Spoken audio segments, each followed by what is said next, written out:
Cuando empieces a creer en ti, todo cambia. Introducción. El momento invisible en el que todo empieza a cambiar. Hay un instante que casi nadie nota. No aparece en los calendarios, no viene acompañado de música épica ni de aplausos. No ocurre cuando todo está resuelto ni cuando por fin sabes qué hacer con tu vida.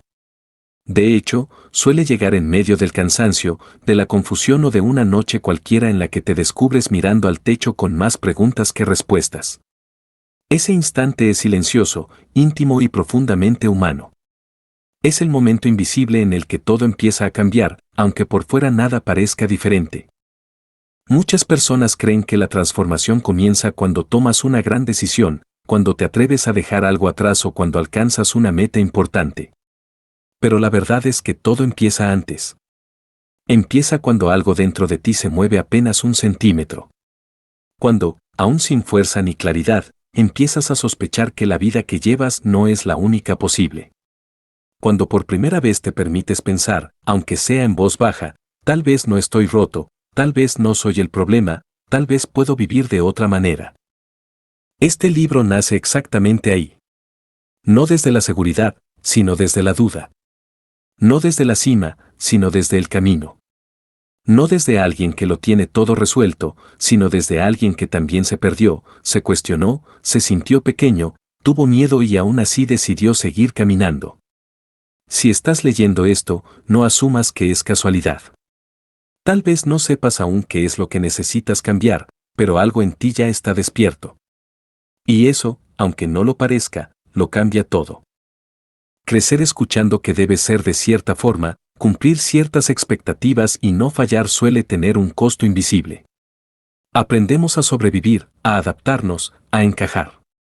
Aprendemos a callar lo que sentimos, a minimizar nuestros sueños, a desconfiar de nuestra intuición.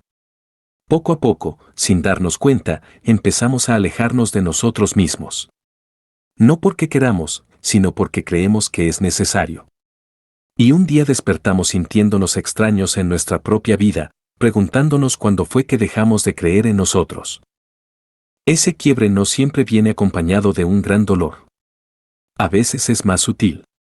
Es una sensación persistente de insatisfacción, de vacío, de estar viviendo en automático. Cumples, avanzas, haces lo que se espera de ti, pero algo no termina de encajar. Te dices que no deberías quejarte, que hay gente peor, que ya se te pasará. Sin embargo, la incomodidad sigue ahí. No grita, no exige, pero tampoco se va. Y en algún punto, si te atreves a escucharla, se convierte en una pregunta incómoda pero honesta, ¿y si esta no es la vida que quiero vivir? Creer en ti no significa sentirte fuerte todo el tiempo ni tener una autoestima inquebrantable. Significa algo mucho más sencillo y, a la vez, más desafiante, dejar de abandonarte. Dejar de ignorar lo que sientes. Dejar de traicionarte para agradar, encajar o no incomodar. El problema es que nadie nos enseña cómo hacerlo. Nos enseñan a resistir, a aguantar, a seguir, pero no a escucharnos ni a confiar en nuestra propia voz. Por eso este proceso suele dar miedo. Porque cuando empiezas a creer en ti, empiezas también a hacerte responsable de tu vida. Este libro no pretende darte respuestas mágicas ni fórmulas rápidas. No está escrito para decirte qué hacer, sino para acompañarte mientras empiezas a verte con otros ojos. Aquí no vas a encontrar perfección, sino honestidad. No vas a encontrar discursos vacíos, sino preguntas reales. Porque la transformación verdadera no ocurre cuando alguien te convence de algo, sino cuando tú mismo te das permiso de mirarte sin juicio y decir, hasta aquí, merezco algo distinto. Habrá momentos, mientras leas, en los que te reconocerás. Tal vez recuerdes decisiones que no tomaste, palabras que no dijiste, oportunidades que dejaste pasar por miedo. Tal vez sientas incomodidad, resistencia o incluso ganas de cerrar el libro. Eso también forma parte del proceso. Cambiar implica incomodarse. Crecer implica cuestionar las historias que te contaste para sobrevivir. Y creer en ti implica aceptar que, aunque no eres responsable de todo lo que te pasó, sí eres responsable de lo que haces con eso ahora. Este camino no es lineal. Habrá avances y retrocesos, claridad y confusión, valentía y duda. No necesitas hacerlo perfecto. No necesitas tenerlo todo claro desde el principio. Solo necesitas estar dispuesto a dar el primer paso interior, reconocer que tu vida merece ser vivida desde un lugar más honesto. Reconocer que no estás aquí solo para cumplir, sino para sentir, crear, elegir y ser. A lo largo de estas páginas hablaremos de miedo, de autosabotaje, de autoestima, de identidad y de propósito. Pero no desde la teoría, sino desde la experiencia. Desde lo que duele, desde lo que pesa, desde lo que cuesta soltar.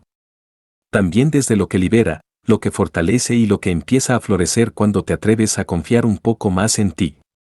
No se trata de convertirte en alguien nuevo, sino de regresar a quien eras antes de aprender a dudar de ti.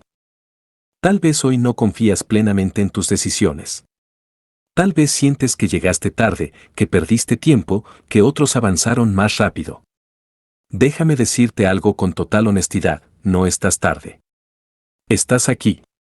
Y estar aquí, leyendo estas palabras, ya es una forma de valentía. El cambio no empieza cuando lo tienes todo resuelto, sino cuando dejas de huir de ti. Este es el inicio de una conversación íntima. No entre un autor y un lector, sino entre tú y tú. Yo solo pongo las palabras, el verdadero trabajo ocurre dentro de ti. Permítete leer despacio. Permítete sentir. Permítete cuestionar. Y, sobre todo, permítete imaginar qué pasaría si empezaras a creer en ti, aunque sea un poco más que ayer. Porque todo cambio profundo comienza así. No con un grito, sino con un susurro. No con certezas, sino con una duda distinta. No cuando el mundo cambia, sino cuando tú decides mirarte con más verdad. Ese es el momento invisible. Y si estás aquí, quizá ya haya comenzado. Capítulo 1. El día en que dejaste de creer en ti, aunque nadie te avisó. No hubo una alarma. Nadie te llamó para advertirte que ese día algo importante estaba a punto de ocurrir. No apareció un letrero luminoso ni una señal clara. Simplemente pasó. Como pasan muchas de las cosas que más nos marcan, en silencio, sin testigos, mientras seguías con tu vida creyendo que todo estaba más o menos bajo control. Ese fue el día en que empezaste a dejar de creer en ti, aunque nadie te avisó y quizá tú tampoco lo notaste.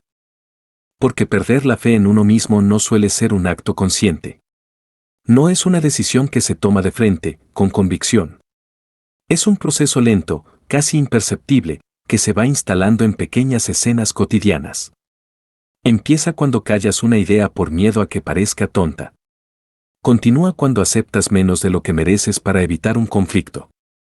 Se refuerza cuando te comparas y siempre sales perdiendo. Y un día, sin saber exactamente cómo, ya no confías en tu criterio, en tu intuición ni en tu capacidad de elegir bien para ti. Tal vez todo comenzó con una decepción. Un error que te pesó más de la cuenta. Una decisión que no salió como esperabas. O quizá fue una frase dicha sin cuidado, pero escuchada en el momento justo para quedarse grabada. Hay palabras que se nos clavan adentro y empiezan a operar como verdades absolutas. No porque lo sean, sino porque llegan cuando estamos vulnerables. A veces basta un no eres suficiente, un eso no es para ti, un mejor no intentes para que algo se quiebre por dentro. Lo más difícil de este proceso es que suele confundirse con madurez. Nos decimos que estamos siendo realistas, prudentes, responsables. Que ya no soñamos tanto porque ahora entendemos cómo funciona el mundo. Pero muchas veces no es madurez lo que nos guía, sino miedo. Miedo a volver a fallar, a decepcionar, a quedar expuestos, a confirmar esa sospecha silenciosa de que tal vez no somos tan capaces como creímos alguna vez. Recuerda por un momento quién eras antes de empezar a dudar tanto de ti. No para idealizarte, sino para reconocerte. Hubo un tiempo en el que no necesitabas tantas garantías para intentar algo. En el que no analizabas cada paso hasta paralizarte. En el que confiabas más en tu impulso que en la opinión ajena. Ese tiempo existió, aunque ahora te cueste verlo. No eras más inteligente ni más preparado que hoy, pero estabas menos condicionado. Y eso marcaba la diferencia. La vida, sin embargo, se encarga de enseñarnos a desconfiar. Nos educan para cumplir, no para sentir. para encajar, no para explorar. Aprendemos rápido que equivocarse tiene consecuencias, que destacar incomoda, que ser distinto tiene un precio. Entonces ajustamos el volumen de nuestra voz interior. La bajamos un poco. Luego otro poco más. Hasta que casi no la escuchamos. Y cuando eso ocurre, empezamos a buscar afuera las respuestas que antes encontrábamos dentro. Hay un momento muy concreto en el que esta ruptura se vuelve evidente, aunque no siempre lo reconocemos como tal. Es cuando sabes lo que quieres decir, pero no lo dices. Cuando sabes lo que necesitas, pero no lo pides. Cuando sabes que algo no te hace bien, pero te quedas. En esos instantes no solo estás eligiendo la comodidad o la aprobación, estás enviándote un mensaje profundo: no confío en ti lo suficiente como para seguirte. Y ese mensaje, repetido muchas veces, va construyendo una identidad frágil. No es que un día te mires al espejo y pienses ya no creo en mí. Es más sutil. Empiezas a dudar de tus decisiones incluso cuando salen bien.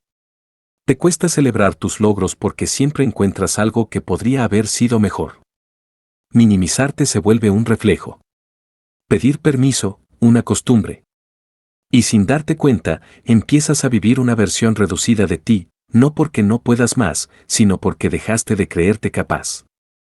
Este quiebre interno no siempre viene acompañado de tristeza evidente.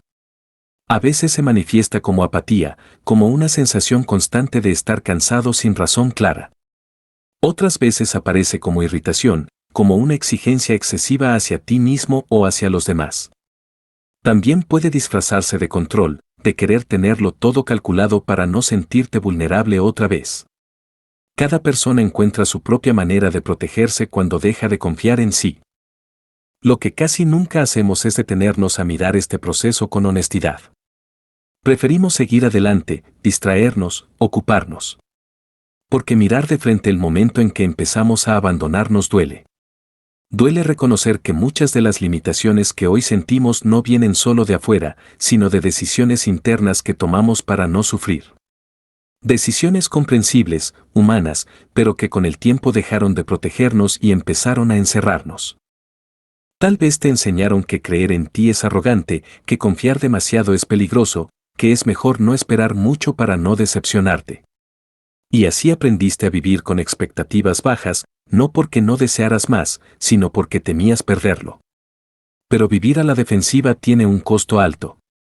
Te mantiene a salvo, sí, pero también te mantiene lejos de tu potencia, de tu creatividad, de tu capacidad de elegir una vida más alineada contigo. Hay algo profundamente injusto en cómo solemos tratarnos cuando fallamos. Somos comprensivos con otros, entendemos sus procesos, justificamos sus errores. Pero con nosotros mismos somos implacables. Un error basta para cuestionar todo lo que somos.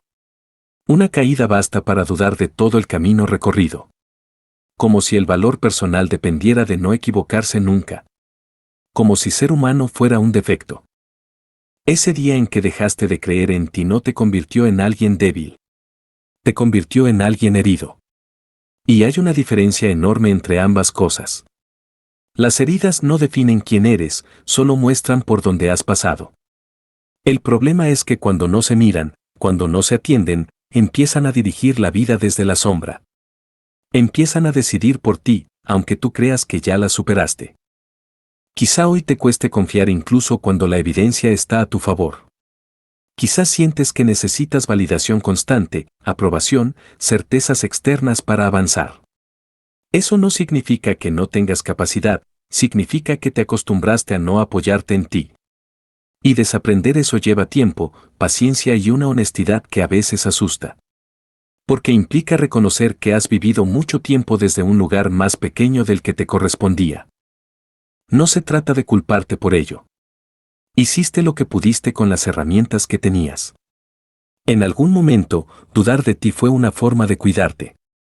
El problema es seguir usando esa estrategia cuando ya no te sirve. El problema es confundir protección con renuncia. Y eso solo puede cambiar cuando te atreves a mirar ese día invisible y decir, aquí fue cuando empecé a dejarme de lado. Este capítulo no busca que encuentres una fecha exacta ni un culpable. Busca que empieces a reconocer los patrones. Las veces que no te escuchaste. Las decisiones que tomaste desde el miedo y no desde el deseo. Las historias que te repetiste para justificar quedarte donde no eras feliz. Ver eso no es retroceder, es recuperar conciencia. Y la conciencia es siempre el primer paso de cualquier transformación real. Creer en ti no va a significar que nunca más dudes. Significará que, incluso dudando, te eliges. Que aprendes a escucharte otra vez, aunque al principio la voz suene bajita. Que te permites volver a intentar sin castigarte por lo que pasó antes. Pero para llegar ahí, primero necesitas aceptar que hubo un quiebre. Que no naciste desconfiando de ti. Que algo ocurrió en el camino. Y que hoy puedes empezar a hacer algo distinto con eso. Tal vez este sea el momento en el que empieces a recuperar lo que dejaste atrás. No de golpe, no con promesas grandiosas, sino con pequeños actos de lealtad interna. Decir lo que sientes una vez más. Respetar un límite. Escucharte cuando algo no encaja. Cada uno de esos gestos reconstruye, poco a poco, la confianza que se rompió sin hacer ruido. El día en que dejaste de creer en ti pasó sin aviso. Pero el día en que puedes empezar a creer de nuevo también puede ser silencioso. No necesitas ser perfecto ni espectacular. Solo necesitas ser honesto. Y ese día puede ser hoy, si te atreves a mirarte con verdad y preguntarte, sin juicio, sin prisa, ¿en qué momento dejé de confiar en mí y qué necesito ahora para empezar a volver? Capítulo 2. No eres quien aprendiste a ser para sobrevivir. Hay una versión de ti que no nació contigo. No apareció de manera natural ni fue fruto de tu esencia más profunda. Esa versión se fue formando con el tiempo, capa por capa, como una armadura silenciosa que aprendiste a usar para no sentir tanto dolor, para no destacar demasiado, para no decepcionar, para no quedarte solo. No es falsa, pero tampoco es completa. Es la versión que aprendió a sobrevivir. Desde muy temprano entendemos que el mundo no siempre es un lugar seguro para ser quienes somos. Aprendemos observando, escuchando, sintiendo. Aprendemos qué emociones están permitidas y cuáles no. Cuando es mejor callar, cuando conviene adaptarse, cuando hay que endurecerse. Nadie nos lo explica con palabras claras, pero lo captamos igual. Y lo hacemos porque queremos pertenecer, porque queremos amor, porque queremos aprobación. Porque, en el fondo, todos queremos sentir que tenemos un lugar. Así empezamos a moldearnos. Tal vez aprendiste a ser fuerte porque mostrar tristeza no era bien recibido. Tal vez aprendiste a ser complaciente porque decir que no traía consecuencias. Tal vez aprendiste a exigirte más de la cuenta porque solo así recibías reconocimiento.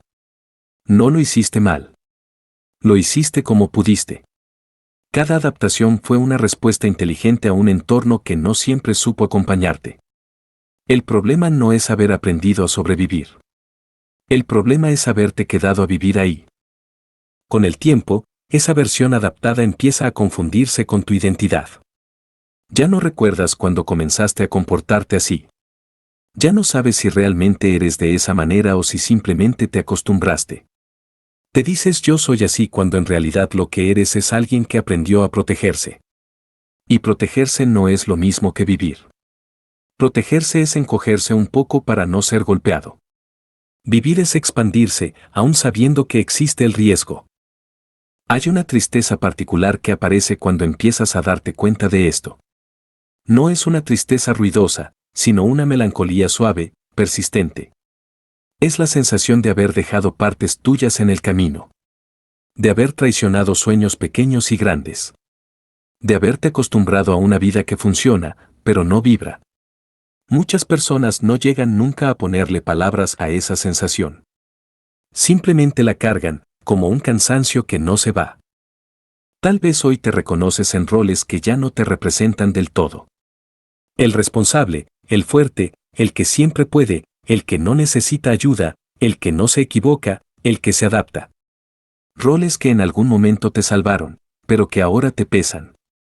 Porque mantenerlos requiere energía constante. Requiere vigilancia. Requiere desconectarte de lo que sientes para sostener lo que se espera de ti. Hay un momento clave en este proceso, cuando empiezas a sentir una incomodidad interna que no logras explicar. No es que todo esté mal, pero tampoco está bien. Cumples con lo que se supone que deberías querer, pero algo no encaja. Es como usar una ropa que te queda un poco chica. No te impide caminar, pero te recuerda a cada paso que no es la tuya. Esa incomodidad es una señal. No de fracaso, sino de crecimiento. Porque crecer no siempre se siente bien. A veces crecer es darte cuenta de que ya no puedes seguir siendo quien fuiste para sobrevivir. Que esa versión cumplió su función, pero ya no te alcanza. Que seguir viviendo desde ahí implica seguir renunciando a partes importantes de ti. Y eso, aunque al principio da miedo, también abre una posibilidad enorme, la de elegirte de nuevo. Reconectar con quien eres debajo de las capas no es un proceso inmediato. De hecho, suele generar resistencia. Porque implica soltar certezas, aunque sean incómodas. Implica decepcionar expectativas, propias y ajenas. Implica aceptar que tal vez tomaste decisiones que no estaban alineadas contigo, no por falta de inteligencia, sino por miedo. Y aceptar eso toca el orgullo, remueve culpas, despierta preguntas que no siempre queremos responder. Muchas personas prefieren seguir viviendo desde la identidad aprendida porque es conocida. Porque ya saben cómo funciona. Porque salirse de ahí implica entrar en terreno incierto. Y el miedo a lo desconocido suele ser más fuerte que el dolor de lo conocido. Incluso cuando lo conocido duele. Incluso cuando apaga. Incluso cuando limita. El ser humano tiene una capacidad enorme para adaptarse al malestar si eso le garantiza cierta estabilidad. Pero hay algo dentro de ti que no se resigna. Algo que insiste. Algo que se incomoda cada vez más fuerte. Esa parte no quiere destruir lo que construiste. Quiere ampliarlo. Quiere que vivas con más verdad. Quiere que dejes de actuar todo el tiempo. Porque actuar cansa. Porque sostener una versión que no te representa del todo termina agotando el alma. Tal vez te preguntas quién serías si dejaras de cumplir tantos mandatos. ¿Qué te gustaría si no tuvieras que agradar? ¿Qué elegirías si no tuvieras miedo a equivocarte? Estas preguntas no son un lujo ni una crisis existencial innecesaria. Son señales de que estás listo para revisar tu identidad. No para borrarla, sino para integrarla. Para quedarte con lo que sí eres y soltar lo que solo fue una estrategia de supervivencia. Es importante entender algo, no se trata de culpar a tu pasado, a tu familia o a tu entorno. Cada persona hizo lo mejor que pudo con lo que tenía. Tú también. Pero hoy ya no eres el mismo. Hoy tienes más conciencia, más recursos, más capacidad de elección. Y con esa conciencia viene una responsabilidad distinta, la de no seguir viviendo en automático. Volver a ti no significa cambiarlo todo de golpe. Significa empezar a escucharte con más honestidad. Preguntarte por qué haces lo que haces. Desde dónde eliges. A quién intentas proteger cuando te callas. ¿Qué parte de ti estás dejando afuera para no incomodar? Estas preguntas no buscan respuestas rápidas. Buscan abrir espacio. Porque solo donde hay espacio puede aparecer algo nuevo. En este proceso suele aparecer el miedo a perder vínculos. A dejar de ser queridos si dejas de ser quien esperan. Ese miedo es real. Y no se supera negándolo. Se atraviesa reconociendo que los vínculos que solo existen si te escondes no son refugio, son jaula. Amar y ser amado no debería requerir que desaparezcas. Y si alguien solo puede aceptarte cuando no eres tú, eso duele, pero también dice mucho. Hay una fuerza tranquila que aparece cuando empiezas a alinearte contigo. No es euforia. Es coherencia. Es la sensación de estar habitando tu vida con más presencia. De decir no cuando es no, aunque tiemble la voz. De decir sí cuando es sí, aunque no tengas garantías. Esa fuerza no nace de la seguridad absoluta, nace de la honestidad interna. Y la honestidad, aunque incomode, siempre libera. Quizá durante años confundiste ser tú con ser quien aprendiste a ser para sobrevivir. Y por eso ahora te cuesta distinguir qué deseos son tuyos y cuáles heredados. Qué miedos te pertenecen y cuáles adoptaste. ¿Qué límites son necesarios y cuáles son barreras que ya no tienen sentido? Este discernimiento lleva tiempo. Requiere paciencia. Requiere compasión contigo mismo.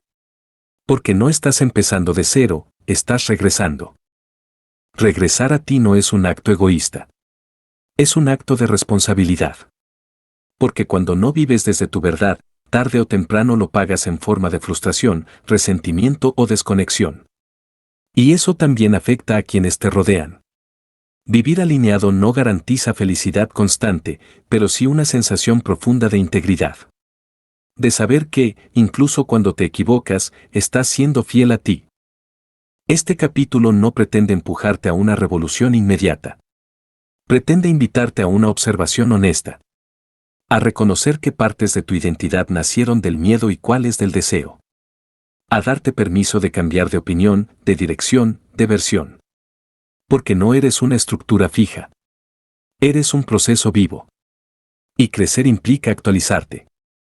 Tal vez hoy no sepas exactamente quién eres sin esas capas. Está bien. Nadie lo sabe de una vez. Lo importante es empezar a sospechar que hay más. Que tu historia no se reduce a lo que hiciste para sobrevivir. Que dentro de ti hay una versión más amplia, más libre, más coherente esperando espacio. No para borrar tu pasado, sino para darle un nuevo sentido. No eres quien aprendiste a ser para sobrevivir. Eres quien puede elegir ahora desde la conciencia. Y esa elección, aunque de miedo, es una de las formas más profundas de amor propio. La pregunta que queda abierta no es quién deberías ser, sino algo mucho más honesto y poderoso: si dejaras de sobrevivir, ¿cómo empezarías a vivir? Capítulo 3. Las voces que habitan tu mente y no son tuyas.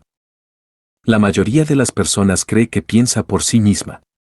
Cree que cada idea, cada juicio, cada duda que aparece en su mente es propia, auténtica, incuestionable.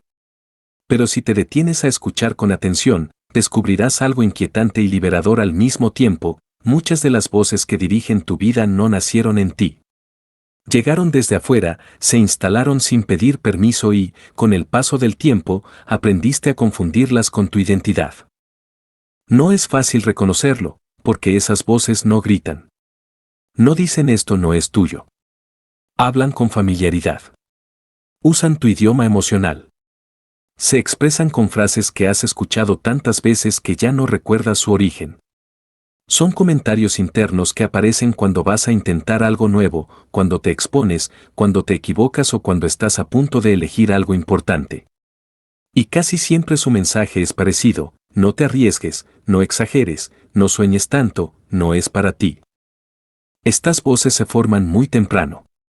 Nacen en la infancia, cuando todavía estás aprendiendo quién eres y cómo funciona el mundo. A veces vienen de figuras de autoridad que hicieron lo mejor que pudieron, pero que también tenían sus propios miedos. Otras veces surgen de experiencias de rechazo, de burlas, de comparaciones constantes. El cerebro aprende rápido a asociar dolor con ciertas conductas y, para evitarlo, crea mecanismos de alerta. Así, poco a poco, esas voces se convierten en guardianes internos que creen protegerte. El problema es que esos guardianes no se actualizan. No distinguen entre el peligro real y el miedo antiguo. Siguen reaccionando como si aún fueras esa persona vulnerable que necesitaba cuidarse a toda costa. No saben que hoy tienes más recursos, más conciencia, más capacidad de sostenerte. Y entonces intervienen incluso cuando no hace falta, limitando tus decisiones, apagando tu impulso, reduciendo tus posibilidades. Tal vez escuchas una voz que te dice que no eres lo suficientemente bueno. Otra que te recuerda errores pasados cada vez que intentas avanzar. Otra que te compara con los demás y siempre encuentra razones para hacerte sentir menos. Estas voces no aparecen porque sean ciertas, aparecen porque fueron útiles en algún momento. Tal vez te ayudaron a adaptarte, a no destacar demasiado, a no exponerte al rechazo. Pero lo que fue útil para sobrevivir no siempre es útil para vivir. Hay algo profundamente injusto en cómo solemos tratar a estas voces. O las creemos ciegamente o intentamos callarlas a la fuerza. Ninguna de las dos opciones funciona. Creerlas te encierra. Callarlas genera conflicto interno. El verdadero cambio empieza cuando te atreves a escucharlas con curiosidad, no con sumisión. Cuando en lugar de preguntar si tienen razón, preguntas de dónde vienen. Muchas veces descubrirás que esas frases no tienen tu tono, ni tu sensibilidad, ni tu manera de mirar la vida. Son ecos de conversaciones ajenas, de miedos heredados, de expectativas que nunca elegiste. Sin embargo, como las has repetido durante años, se sienten reales. Y lo que se siente real suele dirigir nuestras acciones, incluso cuando no lo cuestionamos. Uno de los momentos más importantes en este proceso es cuando empiezas a notar que no todo pensamiento merece tu atención. Que no todo lo que pasa por tu mente es una orden. Que puedes observar sin obedecer. Este simple gesto cambia por completo la relación contigo mismo. Porque dejas de ser un ejecutor automático de tus miedos y te conviertes en un observador consciente de tu mundo interno. Esto no significa que las dudas desaparezcan. Significa que ya no tienen el control absoluto. Aparecen, hablan, opinan, pero tú decides. Y esa decisión no siempre es cómoda. A veces implica avanzar con miedo. A veces implica decepcionar expectativas. A veces implica aceptar que no tienes garantías. Pero implica algo fundamental, recuperar tu poder interno. Hay una voz en particular que suele ser la más difícil de identificar, la voz que se disfraza de lógica. La que dice ser realista, no te ilusiones, mejor no intentes. Esta voz suele presentarse como prudente, razonable, madura. Pero muchas veces no es prudencia, es miedo sofisticado. Un miedo que aprendió a justificarse para no ser cuestionado. Ser realista no debería significar renunciar a ti. No debería implicar apagar tus deseos ni resignarte a una vida que no te representa. El realismo sano reconoce las dificultades sin negar las posibilidades. Pero la voz limitante solo ve obstáculos. Y cuando la escuchas demasiado tiempo, empiezas a creer que soñar es infantil, que intentar es ingenuo, que creer en ti es peligroso. También existe la voz de la culpa. Esa que aparece cuando decides priorizarte. Cuando pones un límite. Cuando eliges algo distinto a lo esperado. Te acusa de egoísmo, de ingratitud, de ser demasiado. Esta voz se alimenta de la idea de que tu valor depende de cuánto te sacrifiques. Y mientras la escuches, seguirás posponiéndote para no sentirte mal. Aprender a distinguir estas voces no es un acto intelectual, es un acto emocional. Requiere presencia. Requiere silencio interno. Requiere darte espacio para sentir qué pasa en tu cuerpo cuando una voz aparece. Porque el cuerpo suele reconocer antes que la mente lo que es verdadero. Hay pensamientos que contraen, que tensan, que apagan. Y hay otros que, aunque den miedo, expanden, alivian, conectan. Existe también una voz más suave, más honesta, que suele quedar opacada por el ruido. Es la voz de la intuición. No grita, no argumenta, no se impone. Simplemente sabe. Pero para escucharla necesitas reducir el volumen de las otras. Necesitas confiar. Y confiar después de haber dudado tanto no es fácil. Es un acto de valentía silenciosa. Muchas personas esperan eliminar las voces críticas antes de actuar. Esperan sentirse seguras para avanzar. Pero la seguridad no llega primero. Llega después. Llega como consecuencia de haberte elegido incluso con ruido interno. De haberte demostrado que puedes sostenerte. De haber comprobado que no te rompes por intentar. Cuanto más espacio das a las voces que no son tuyas, menos espacio queda para tu verdad. Y tu verdad no siempre es clara, pero siempre es honesta. No siempre sabe cómo, pero sabe por qué. No siempre tiene respuestas, pero tiene dirección. Recuperar esa voz no es un proceso rápido. Implica desaprender. Implica paciencia. Implica equivocarte desde un lugar nuevo. Este capítulo no busca que silencies nada. Busca que empieces a escuchar de otra manera. Que te preguntes quién habla cuando dudas. ¿A quién pertenece ese miedo? ¿Qué historia está intentando protegerte? Y si esa protección sigue siendo necesaria hoy. Porque muchas veces no necesitas más disciplina ni más exigencia. Necesitas más discernimiento interno. Las voces que habitan tu mente no son enemigas. Son mensajeras de un pasado que quiere asegurarse de que no sufras. Pero tú ya no eres solo ese pasado. Eres presente. Eres elección. Eres posibilidad. Y cuando empiezas a diferenciar lo que aprendiste de lo que eres, algo se acomoda por dentro. No todo se resuelve, pero algo se ordena. Tal vez hoy no puedas callar esas voces. Está bien. Pero puedes empezar a no creerles todo. Puedes empezar a responderles. A decirles que entiendes su intención, pero que ahora eliges distinto. Ese diálogo interno, aunque parezca pequeño, es profundamente transformador. Porque marca el inicio de una nueva relación contigo. La pregunta no es cómo hacer que esas voces desaparezcan. La pregunta es, a partir de ahora, ¿a quién vas a escuchar cuando llegue el momento de elegir? Capítulo 4. El miedo como guardián, no como enemigo. El miedo tiene mala fama. Lo hemos señalado como el gran obstáculo, el villano silencioso que nos impide avanzar, el responsable de todas las decisiones que no tomamos y de los caminos que nunca exploramos. Decimos si no tuviera miedo como si el miedo fuera un error de fábrica, una falla que debería corregirse para poder vivir plenamente. Pero el miedo no llegó a tu vida para destruirte. Llegó para cuidarte.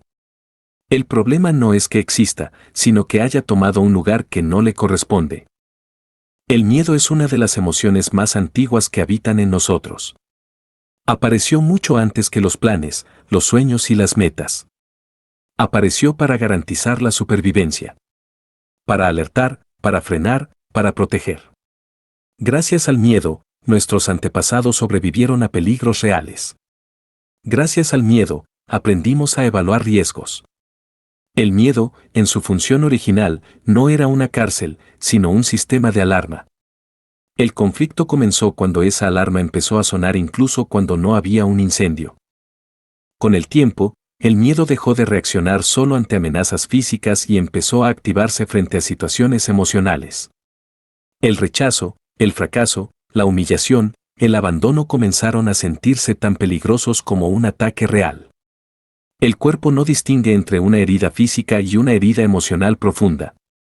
Para el sistema interno, ambas son amenazas. Y así, cada vez que algo podía ponerte en riesgo emocional, el miedo intervenía con la misma intensidad. No es casual que el miedo aparezca cuando estás a punto de hacer algo importante para ti. No se activa cuando repites lo conocido, cuando sigues el guión, cuando te quedas en lugares que ya sabes cómo manejar. El miedo aparece cuando te acercas a lo nuevo, a lo incierto, a lo que implica crecimiento. No porque eso sea malo, sino porque es desconocido. Y lo desconocido, para un sistema diseñado para sobrevivir, siempre representa una amenaza potencial.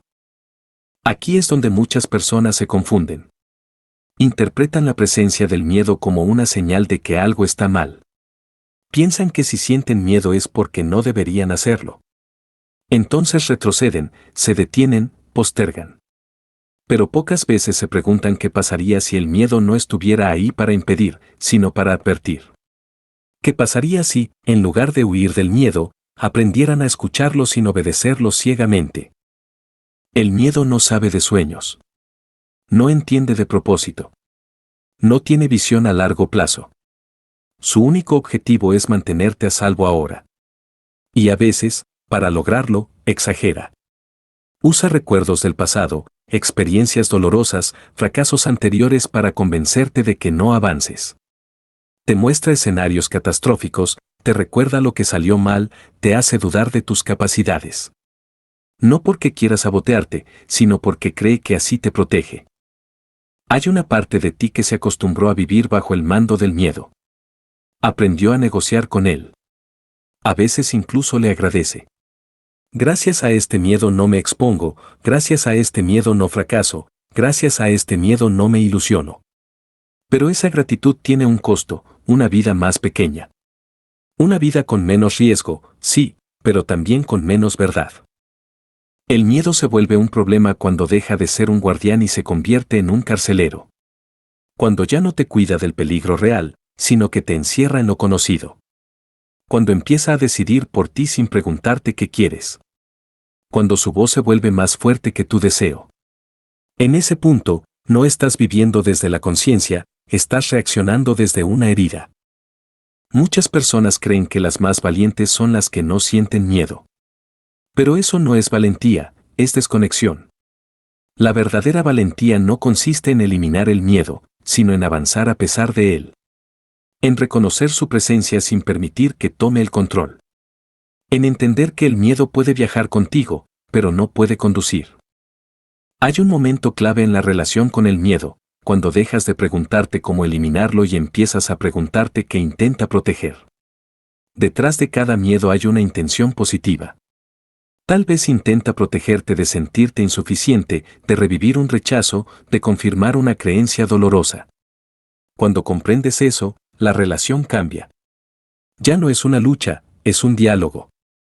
Ese diálogo requiere honestidad.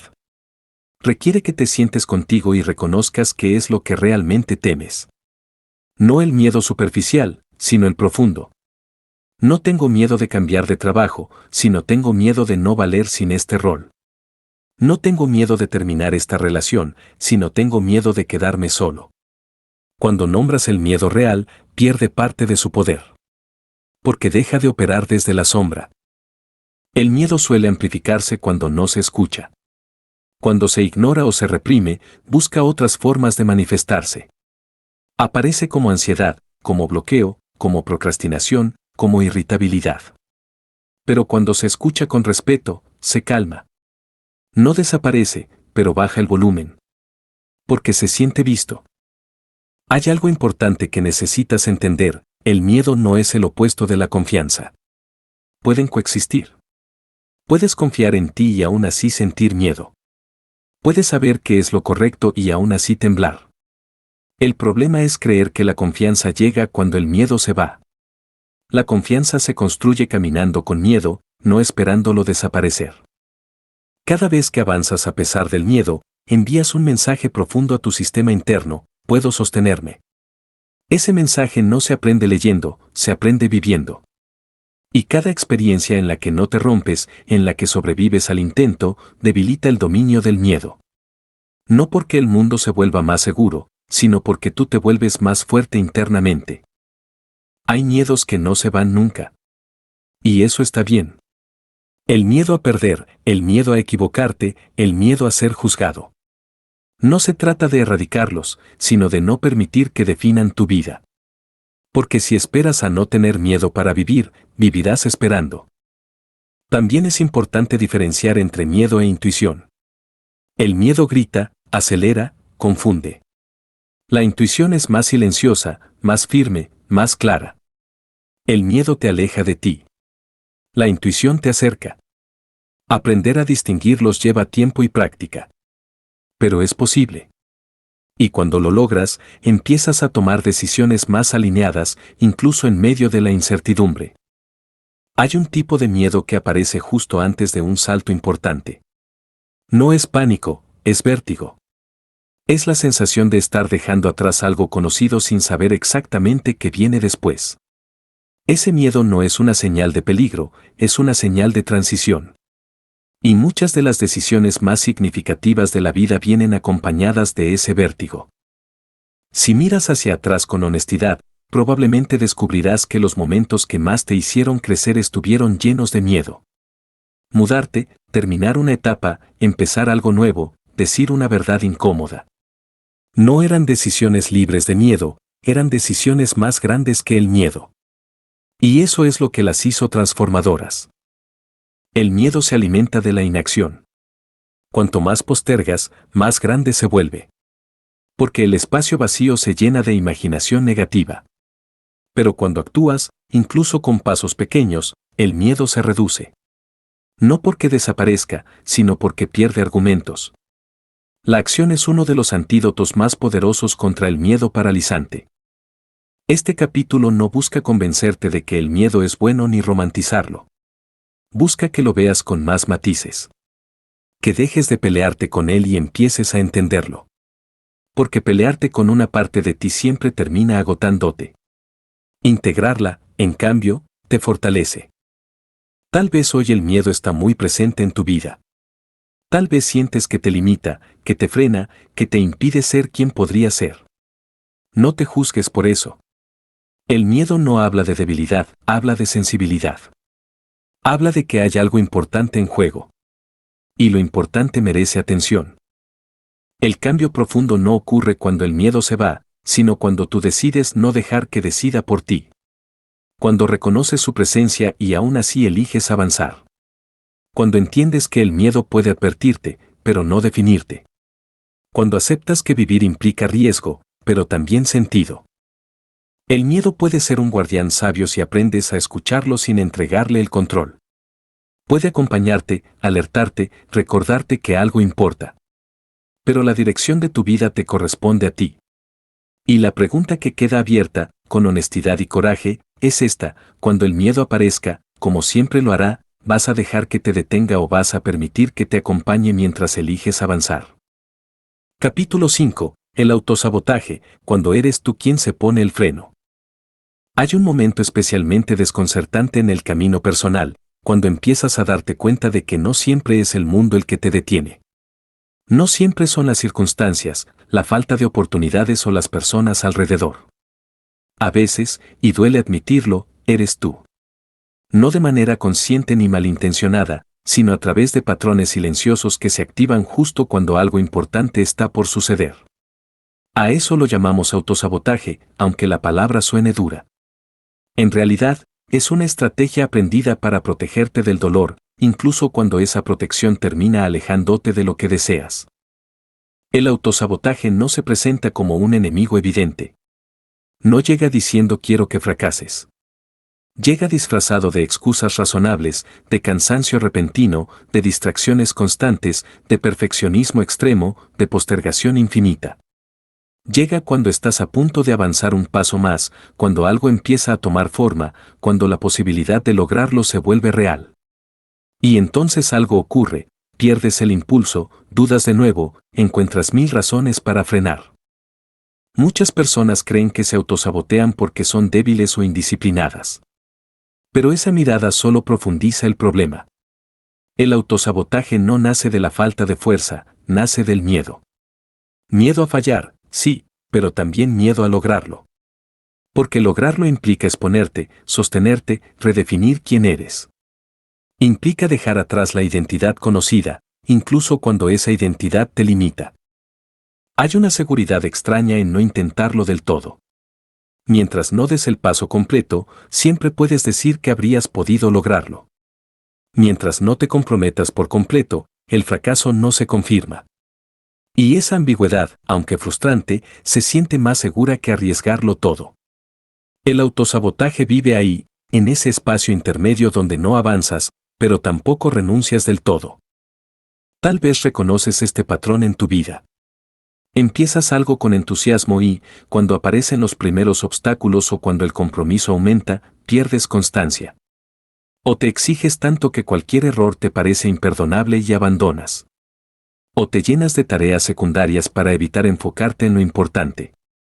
O esperas el momento perfecto que nunca llega. Cada una de estas conductas tiene una lógica interna. No son casuales. Son formas de evitar una amenaza emocional. Detrás del autosabotaje suele haber creencias profundas que no siempre son evidentes. Creencias como si lo intento y fallo, confirmo que no soy suficiente, si me va bien, tendré más responsabilidades de las que puedo manejar, si cambio, decepcionaré a otros, si avanzo, ya no podré volver atrás. Estas ideas no siempre se expresan con palabras claras, pero influyen en cada decisión que tomas. El autosabotaje también puede aparecer como una lealtad inconsciente. A veces no avanzas porque hacerlo implicaría alejarte de personas, de dinámicas familiares, de expectativas que te dieron identidad. Crecer puede sentirse como una traición, aunque no lo sea. Y entonces te frenas, no porque no puedas, sino porque una parte de ti quiere seguir perteneciendo, seguir siendo aceptada. Hay algo profundamente humano en esto. No nacimos para crecer solos. Necesitamos vínculos. Necesitamos sentir que seguimos siendo parte. El problema aparece cuando, para no perder ese sentido de pertenencia, te pierdes a ti. Cuando sacrificas tu expansión para sostener una versión de ti que ya no te representa. El autosabotaje no siempre es evidente. A veces se manifiesta como una hiperproductividad que no lleva a ningún lugar. Haces mucho, pero evitas lo esencial. Te mantienes ocupado para no enfrentarte a la decisión que sabes que necesitas tomar.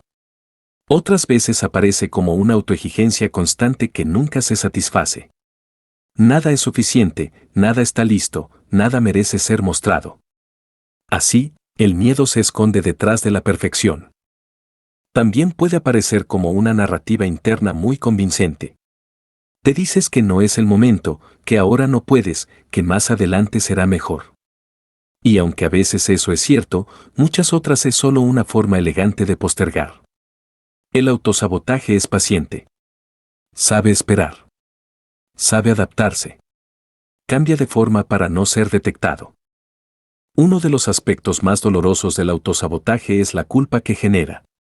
Te reprochas no avanzar, no ser constante, no cumplirte. Y esa culpa, lejos de ayudarte, refuerza el ciclo. Porque te hace sentir incapaz, lo cual alimenta aún más el miedo. Así, entras en un círculo en el que te castigas por hacer algo que, en el fondo, aprendiste para sobrevivir. Romper este ciclo no empieza con disciplina extrema ni con más presión. Empieza con comprensión. Con una mirada honesta y compasiva hacia ti. Preguntarte no qué me pasa, sino para qué me pasa esto. ¿Qué está intentando evitar esta conducta? ¿Qué miedo hay detrás? ¿Qué parte de ti se siente amenazada cuando estás a punto de avanzar? Cuando empiezas a hacerte estas preguntas, algo cambia. El autosabotaje deja de ser un enemigo y se convierte en un mensaje. Un mensaje incómodo, sí, pero valioso. Te muestra donde aún hay heridas, donde hay creencias que necesitan ser revisadas, donde hay miedo que pide ser atendido. Esto no significa justificarte para siempre ni quedarte atrapado en la comprensión sin acción. Significa elegir una acción distinta. Pequeña, consciente, sostenida. Porque el autosabotaje se debilita con acciones coherentes, no con promesas grandiosas. Se debilita cuando cumples lo que dices que harás, aunque sea en cosas pequeñas. Cuando te demuestras que puedes confiar en ti. La confianza en uno mismo no se construye con grandes logros aislados, sino con consistencia interna. Con hacer lo que dijiste que harías. Con no abandonarte cuando aparece la incomodidad. Cada vez que eliges avanzar un poco en lugar de frenarte del todo, envías un mensaje nuevo a tu sistema interno: ya no necesito protegerme de esta manera. Es importante entender que superar el autosabotaje no significa dejar de sentir miedo. Significa no dejar que el miedo decida por ti. Significa reconocer la tentación de frenar y aún así elegir seguir. Significa aceptar que no necesitas tener todo claro para empezar, ni estar completamente seguro para continuar. Habrá recaídas. Habrá momentos en los que vuelvas a patrones antiguos. Eso no invalida el proceso. El cambio no es lineal. Cada vez que notas el autosabotaje con un poco más de conciencia, ya estás avanzando. Porque antes actuabas en automático. Ahora eliges. También es clave revisar cómo te hablas cuando fallas. Si cada error se convierte en una confirmación de tus peores creencias, el autosabotaje seguirá teniendo terreno fértil. Pero si empiezas a tratarte con la misma comprensión que le darías a alguien que amas, el ciclo empieza a romperse. No porque te vuelvas indulgente, sino porque te vuelves justo. El autosabotaje pierde fuerza cuando te permites ser humano. Cuando aceptas que avanzar implica equivocarte, aprender, ajustar. Cuando entiendes que no necesitas hacerlo perfecto para hacerlo real. Que el progreso no se mide en ausencia de errores, sino en presencia de compromiso. Este capítulo no busca que te vigiles ni que te corrijas todo el tiempo. Busca que te observes con honestidad. Que empieces a reconocer cuando te estás poniendo el freno y te preguntes qué necesitas en ese momento. Tal vez necesitas más apoyo. Tal vez necesitas ir más despacio. Tal vez necesitas enfrentar una conversación pendiente. El autosabotaje muchas veces señala una necesidad no atendida. La verdadera transformación ocurre cuando dejas de luchar contra ti y empiezas a acompañarte. Cuando entiendes que esa parte que te frena no quiere destruirte, quiere cuidarte. Pero ahora puedes ofrecerle otra forma de cuidado. Una que no implique renunciar a ti. La pregunta que queda abierta no es por qué te autosaboteas, sino algo más profundo y honesto. Cuando llegue el momento de avanzar y el miedo intente detenerte, ¿vas a seguir huyendo de tu potencial o vas a empezar a confiar en que puedes sostener lo que viene? Capítulo 6. Autoestima, aprender a tratarte como alguien valioso. La autoestima no nace de la nada ni aparece de golpe un día cualquiera. No es un rasgo fijo ni una cualidad reservada para unas pocas personas seguras de sí mismas. La autoestima es una relación. Una relación silenciosa, constante y profundamente influyente que mantienes contigo desde que despiertas hasta que te duermes. Y como toda relación, puede ser nutritiva o destructiva, puede fortalecerse o deteriorarse, puede aprenderse y también desaprenderse. Durante mucho tiempo se nos hizo creer que la autoestima tenía que ver con sentirse bien todo el tiempo, con mirarse al espejo y gustarse, con pensar en positivo sin importar lo que ocurra. Pero esa idea superficial solo genera más frustración. Porque cuando no te sientes bien, cuando dudas, cuando fallas, sientes que además estás fallando en tener autoestima. Y la autoestima real no funciona así. No se trata de sentirte invencible, sino de no abandonarte cuando te sientes vulnerable.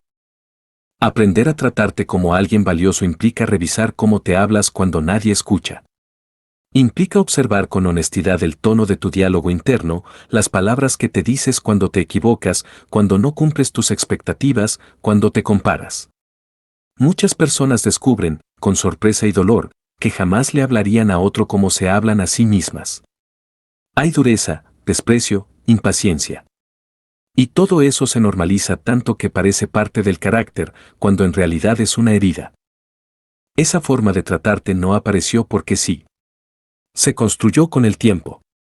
A veces nace en entornos donde el amor estaba condicionado al rendimiento, al comportamiento, al sacrificio.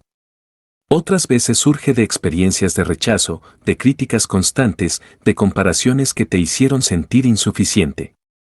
Poco a poco, interiorizas la idea de que debes exigirte más que a los demás para merecer lo mismo. Y así, la exigencia se disfraza de disciplina, pero en el fondo es miedo a no valer.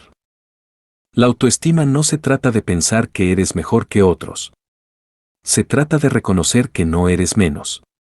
De dejar de colocarte siempre en último lugar. De empezar a considerar tus necesidades, tus límites y tus emociones como algo legítimo. Y eso, aunque parezca simple, es profundamente desafiante para quienes aprendieron que quererse era egoísta o peligroso. Hay personas que confunden autoestima con soberbia porque nunca vieron un modelo sano de amor propio. Crecieron creyendo que o te anulas o te impones, que no hay un punto medio. Pero la autoestima sana no grita, no se impone, no humilla. Es silenciosa. Se nota en cómo eliges, en cómo te respetas, en cómo te quedas contigo incluso cuando nadie aplaude. Uno de los pilares más importantes de la autoestima es la coherencia interna. Hacer lo que dices que harás. Cumplirte. No prometerte cosas que no sostendrás. Cada promesa rota contigo debilita la confianza interna. Cada compromiso honrado, por pequeño que sea, la fortalece. No se trata de grandes cambios, sino de gestos cotidianos. Levantarte cuando dijiste que lo harías. Decir no cuando lo sientes. Descansar cuando lo necesitas. Estos actos construyen una sensación profunda de respeto propio. La autoestima también se refleja en los límites que pones. En lo que permites y en lo que no. Cuando no te valoras, toleras lo intolerable. Justificas faltas de respeto. Te adaptas a dinámicas que te apagan. No porque no lo veas, sino porque dudas de merecer algo mejor. Aprender a poner límites no es volverte duro, es volverte honesto. Es decirte a ti mismo que tu bienestar importa. Muchos confunden sacrificio con amor. Creen que amar es aguantar, ceder, callar. Pero cuando el sacrificio se vuelve constante y unilateral, deja de ser amor y se convierte en abandono propio. Y cada abandono deja una marca. Una marca que dice, mis necesidades no son tan importantes. Esa marca, repetida muchas veces, se convierte en baja autoestima. Otro aspecto fundamental es cómo interpretas tus errores. Si cada fallo se convierte en una confirmación de que no eres suficiente, la autoestima nunca tiene espacio para crecer. Pero si empiezas a ver el error como parte del proceso, como información y no como condena, algo se suaviza por dentro. No porque dejes de responsabilizarte, sino porque dejas de castigarte. La autoestima no se construye evitando el error, sino acompañándote cuando ocurre. Preguntándote qué puedes aprender en lugar de que te reprochas. Dándote el mismo margen que le darías a alguien que amas. Esto no te vuelve complaciente, te vuelve humano. Y la humanidad es la base de cualquier relación sana, incluida la relación contigo. También es importante revisar de dónde obtienes tu valor. Si depende exclusivamente de la aprobación externa, del reconocimiento, del éxito visible, tu autoestima será inestable. Subirá y bajará según las circunstancias. Pero cuando empiezas a construir valor interno, basado en tus principios, en tu honestidad, en tu esfuerzo, algo se estabiliza. Ya no necesitas que todo salga bien para sentirte digno. Construir autoestima implica desaprender muchas ideas. Implica cuestionar la creencia de que debes ser perfecto para merecer amor.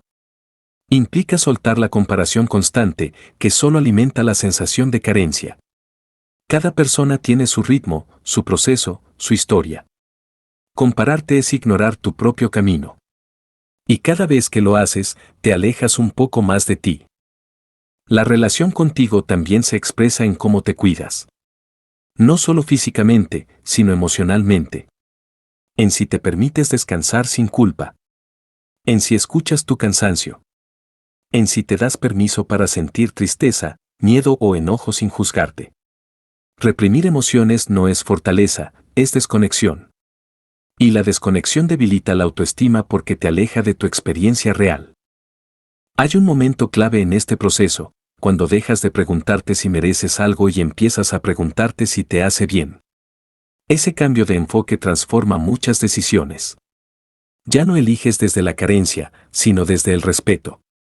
Ya no te conformas por miedo, sino que evalúas con honestidad. Y aunque no siempre sea fácil, es profundamente liberador. La autoestima también implica responsabilizarte de tu vida sin culparte por todo. Reconocer tus errores, sí, pero también tus circunstancias. Entender que hiciste lo mejor que pudiste con lo que sabías en ese momento.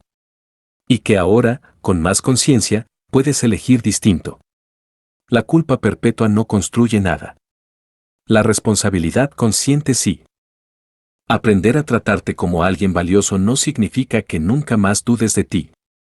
Significa que cuando lo hagas, no te destruyas por ello. Que puedas sostenerte en la duda sin perderte.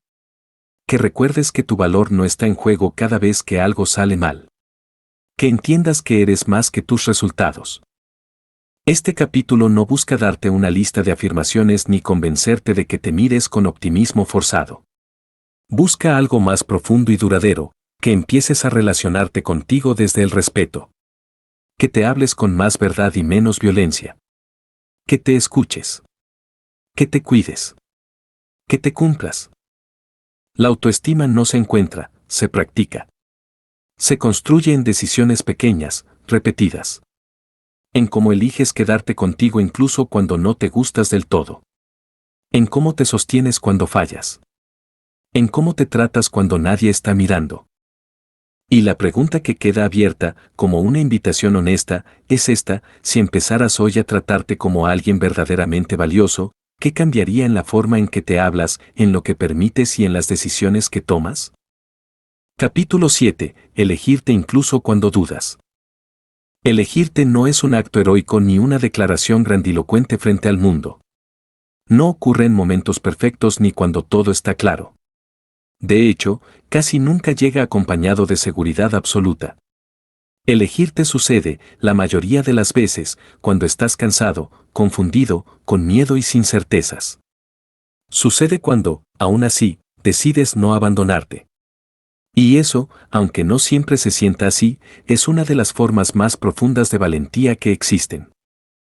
Durante mucho tiempo aprendiste a elegir en función de lo que era esperado, conveniente o seguro.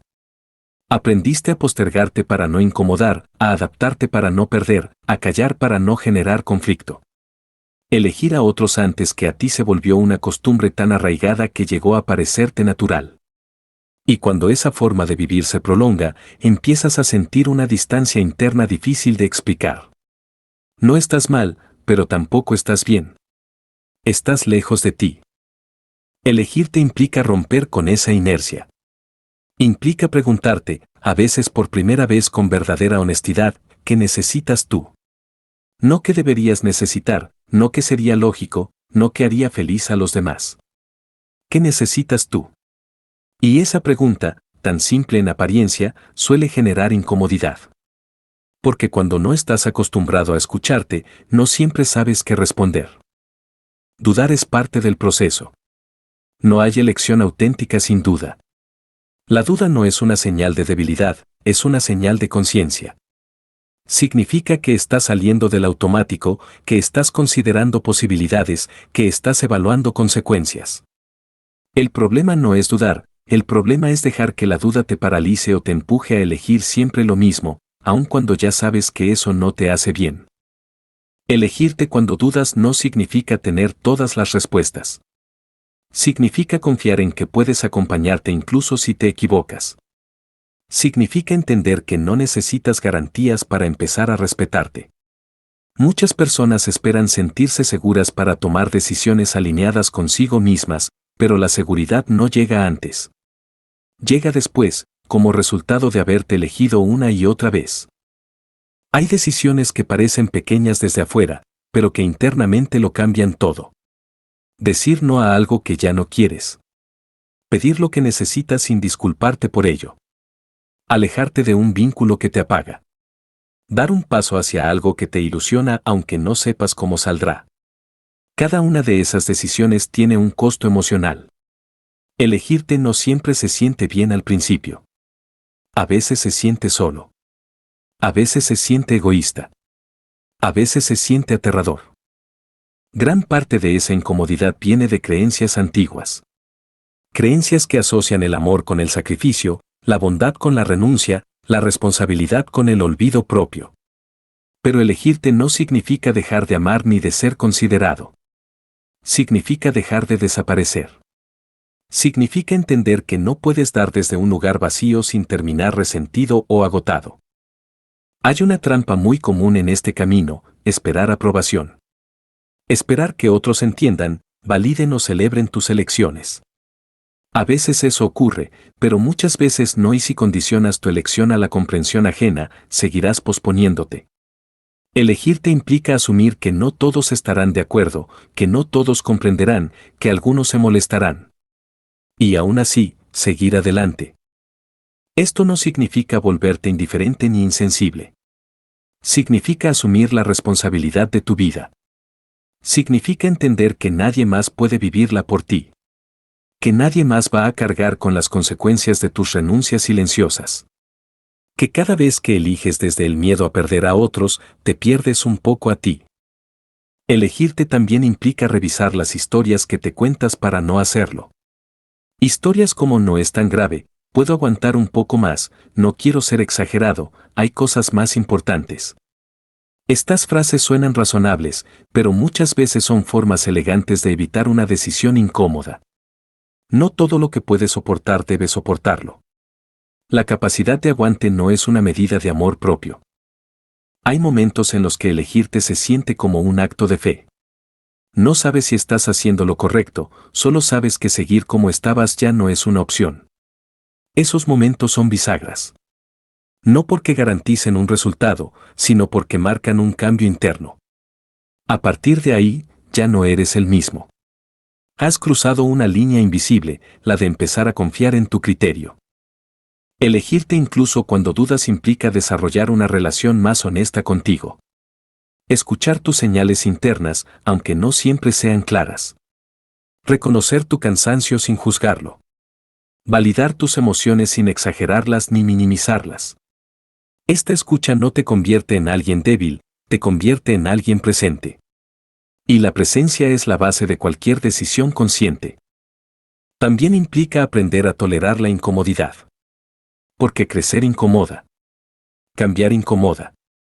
Salir de roles conocidos incomoda. Y muchas veces vuelves atrás no porque lo nuevo sea incorrecto, sino porque lo incómodo activa miedos antiguos. Miedo a equivocarte, a decepcionar, a quedarte solo. Elegirte no elimina esos miedos, pero te enseña a no obedecerlos automáticamente. Cada vez que te eliges, aunque sea en algo pequeño, refuerzas una confianza interna. Esa confianza no se basa en resultados externos, sino en coherencia. En saber que, pase lo que pase, no te abandonarás. Y esa certeza, con el tiempo, se vuelve un ancla. Una base desde la cual puedes explorar, arriesgar, crear. Elegirte también significa permitirte cambiar de opinión. No estás obligado a ser coherente con quien fuiste si eso ya no te representa. La rigidez no es integridad. La integridad es fidelidad a lo que hoy eres, no a lo que otros esperan que sigas siendo. Cambiar no invalida tu pasado, lo integra. Habrá días en los que te preguntes si vale la pena. Días en los que extrañes la comodidad de no decidir, de dejarte llevar, de cumplir sin cuestionar. Es normal. Elegirte no es un estado permanente de claridad, es una práctica. Una elección que se renueva cada día. A veces con firmeza, a veces con duda, pero con intención. Este capítulo no busca empujarte a decisiones impulsivas ni a romper todo de golpe. Busca invitarte a algo más sutil y poderoso, empezar a considerarte en tus propias decisiones. Dejar de ser el último en la lista. Dejar de postergar lo importante. Dejar de traicionarte en silencio.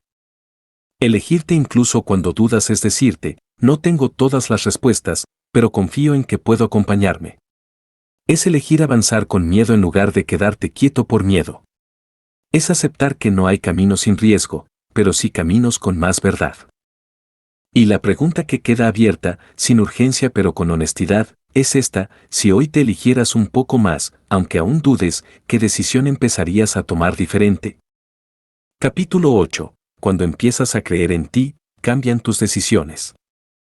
Hay un punto en el proceso personal que no suele anunciarse con claridad. No llega con una revelación espectacular ni con una sensación permanente de seguridad. Llega de forma más discreta, casi imperceptible. Empiezas a creer en ti un poco más que antes. No de manera absoluta, no sin dudas, pero lo suficiente como para que algo empiece a moverse por dentro. Y cuando eso ocurre, tus decisiones comienzan a cambiar. No porque te lo propongas, sino porque ya no puedes elegir desde el mismo lugar de siempre. Creer en ti no es repetir frases motivacionales ni convencerte de que todo saldrá bien. Es algo más profundo y menos vistoso. Es empezar a tomarte en serio. Empezar a escuchar tus señales internas con más atención. Empezar a confiar, aunque sea de manera frágil, en que tu experiencia importa. Y cuando eso sucede, las decisiones que antes tomabas en automático empiezan a sentirse incómodas. Ya no encajan igual. Ya no pasan sin dejar ruido interno. Durante mucho tiempo, decidiste desde el miedo, aunque no siempre lo llamarás así. Miedo a equivocarte, a perder, a decepcionar, a quedarte atrás. Ese miedo moldeó elecciones aparentemente racionales, pero profundamente condicionadas. Elegiste lo conocido en lugar de lo deseado. Elegiste lo seguro en lugar de lo auténtico. Elegiste lo aceptable en lugar de lo que te hacía sentir vivo. No porque fueras cobarde, sino porque estabas protegiéndote. Cuando empiezas a creer en ti, esa protección deja de ser tan necesaria.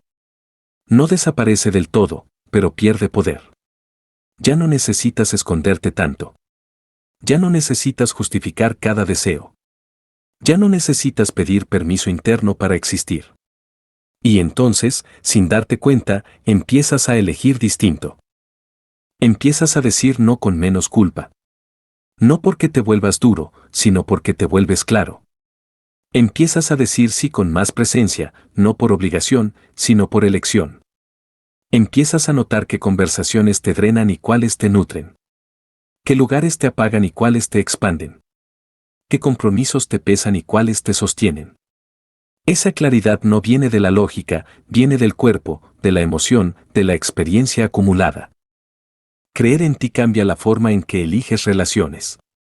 Ya no te conformas con vínculos donde tienes que demostrar constantemente tu valor. Ya no persigues la aprobación como si fuera oxígeno. Empiezas a valorar la reciprocidad, el respeto, la coherencia. No porque te sientas superior, sino porque te respetas lo suficiente como para no aceptar menos de lo que necesitas. Y eso, aunque al principio genere soledad, a largo plazo genera paz. También cambia la forma en que eliges tus batallas. Dejas de querer tener razón todo el tiempo. Dejas de gastar energía en demostrar, convencer o justificarte.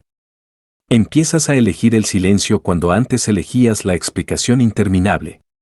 Empiezas a retirarte de discusiones que no llevan a ningún lugar. No porque no te importe, sino porque te importas más. Creer en ti modifica tu relación con el tiempo. Ya no sientes la misma urgencia por llegar, por cumplir plazos ajenos, por compararte. Empiezas a entender que cada proceso tiene su ritmo. Que apresurarte por miedo a quedarte atrás solo te aleja de lo que realmente quieres construir. Empiezas a tomar decisiones pensando no solo en el resultado inmediato, sino en cómo quieres sentirte mientras avanzas. Hay decisiones que se vuelven inevitables cuando empiezas a creer en ti. No porque alguien te empuje, sino porque seguir postergándolas se vuelve insostenible. Conversaciones pendientes. Cambios necesarios. Límites que ya no puedes seguir ignorando. No siempre son decisiones cómodas.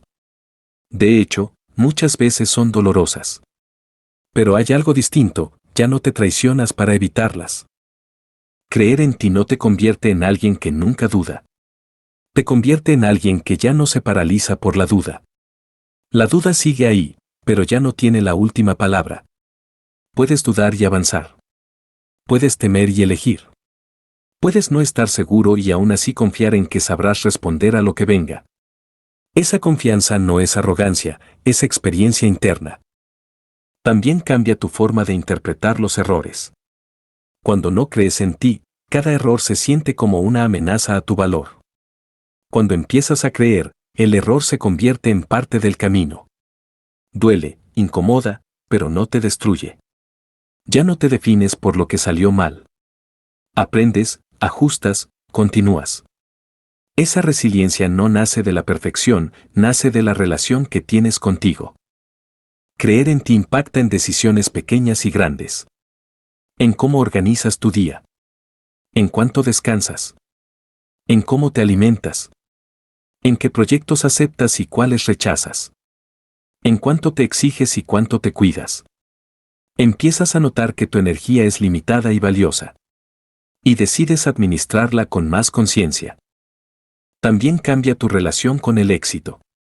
Dejas de perseguir metas que no te representan solo porque se ven bien desde afuera.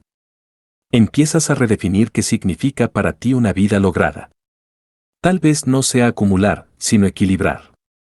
Tal vez no sea destacar, sino estar en paz.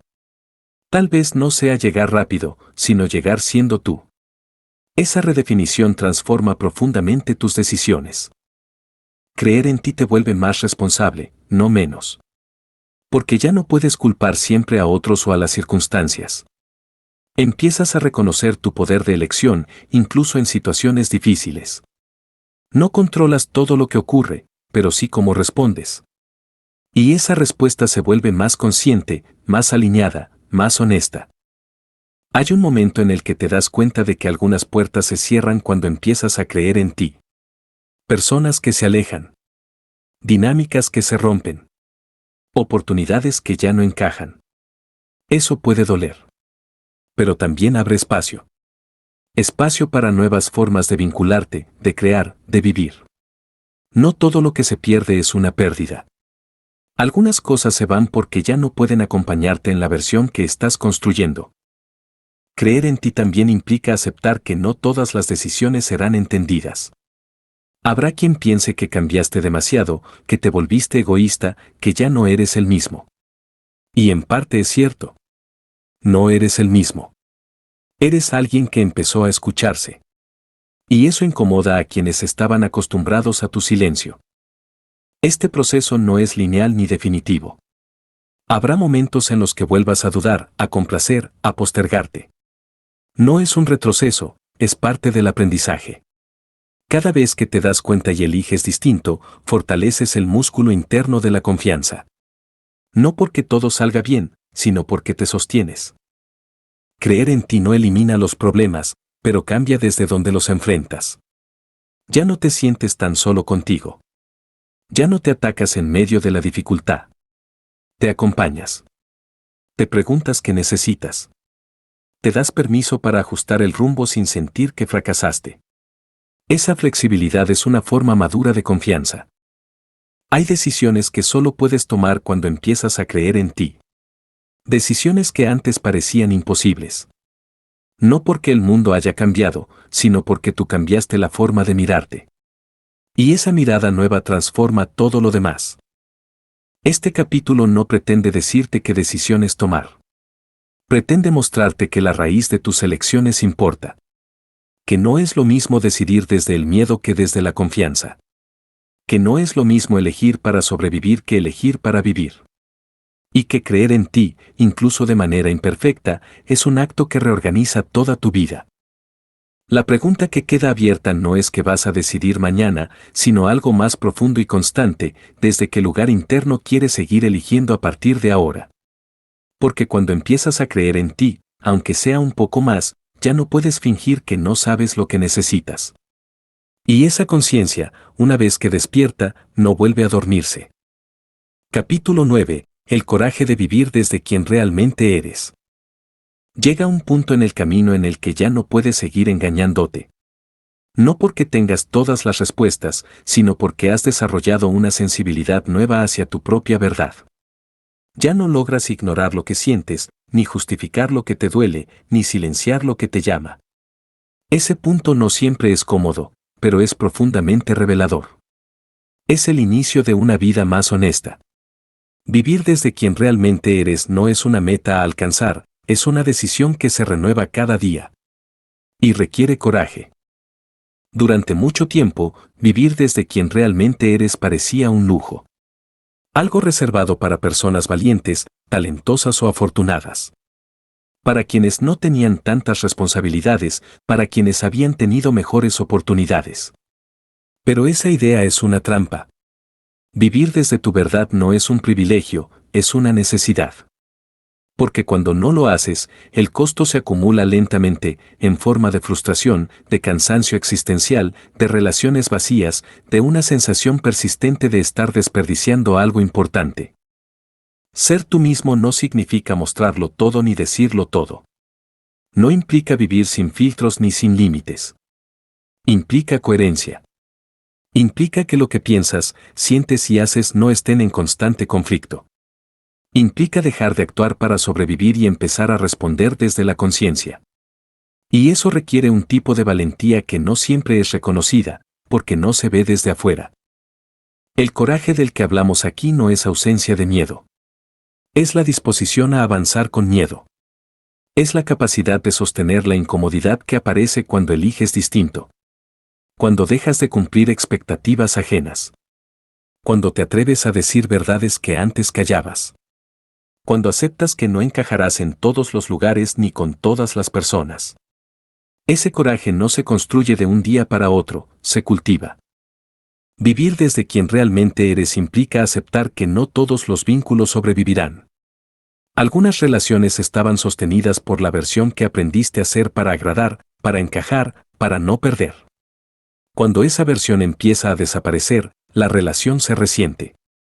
Eso duele.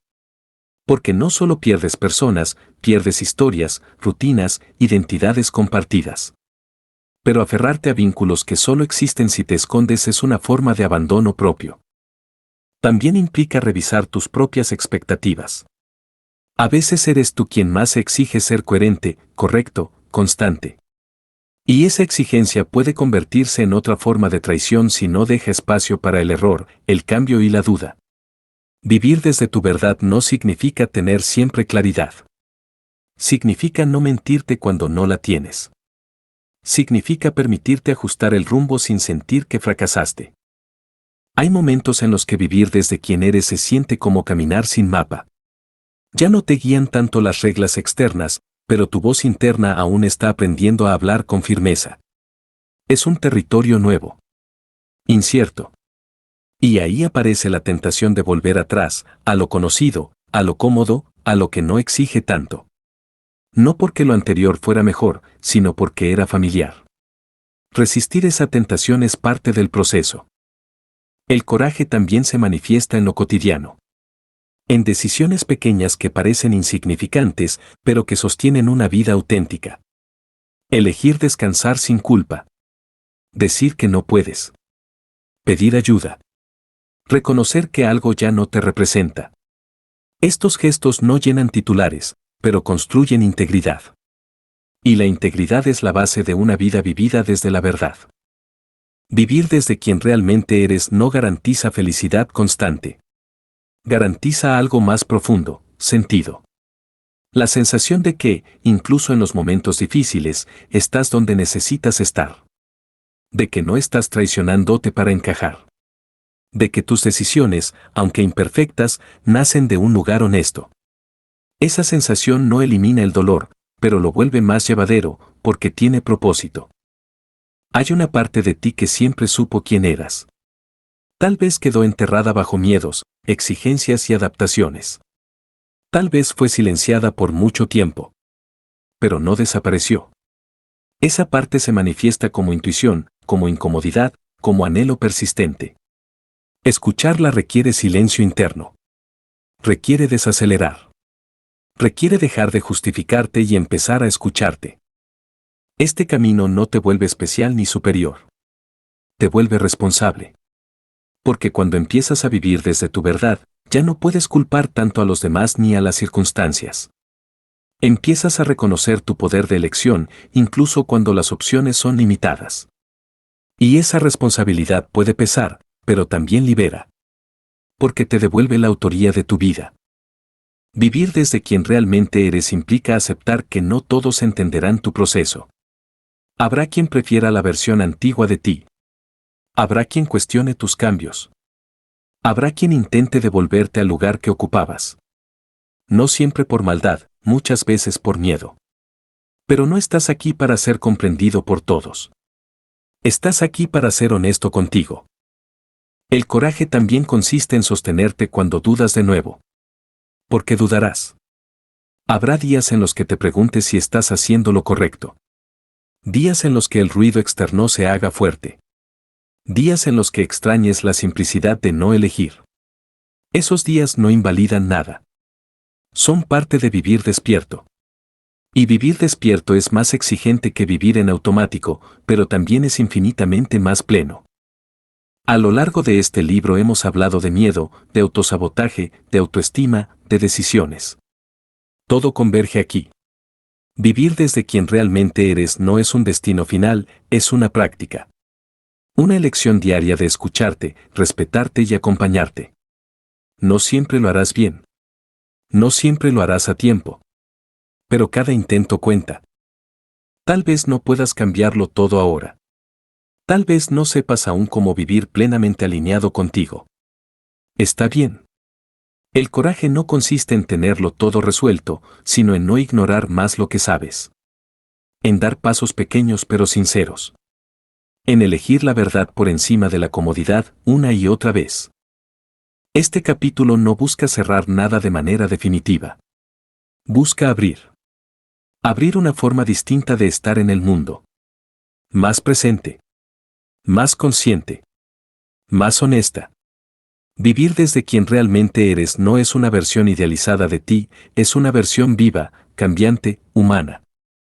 Y la pregunta final, que no exige respuesta inmediata pero sí atención, es esta: ahora que sabes que es posible vivir con más verdad, ¿qué estás dispuesto a hacer para no volver a abandonarte? Epílogo: el primer paso siempre es interno.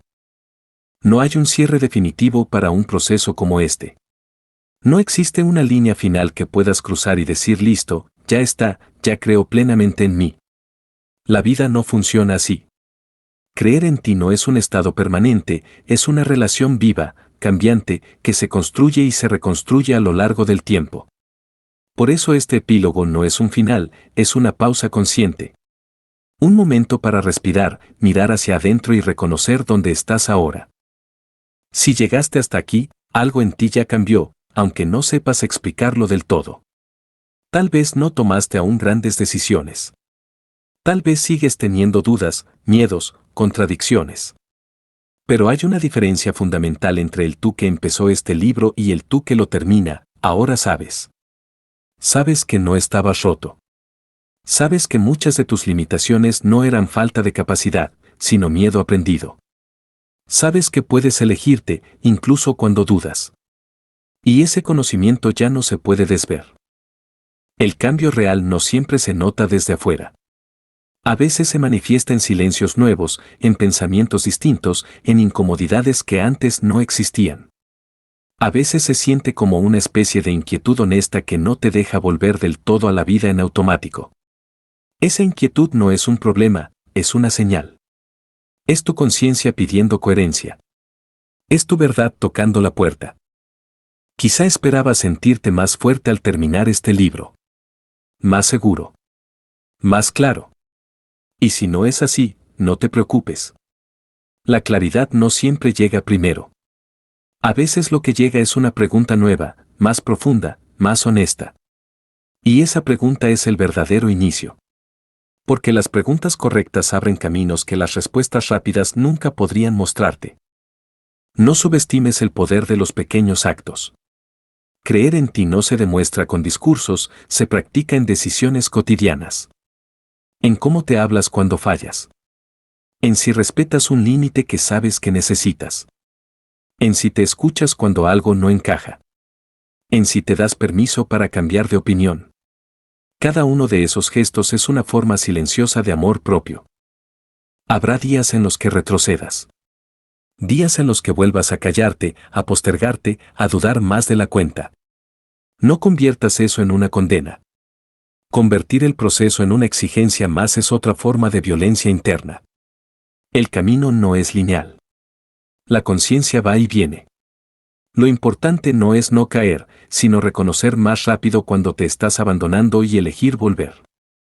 Recuerda esto, no tienes que hacerlo perfecto para hacerlo real.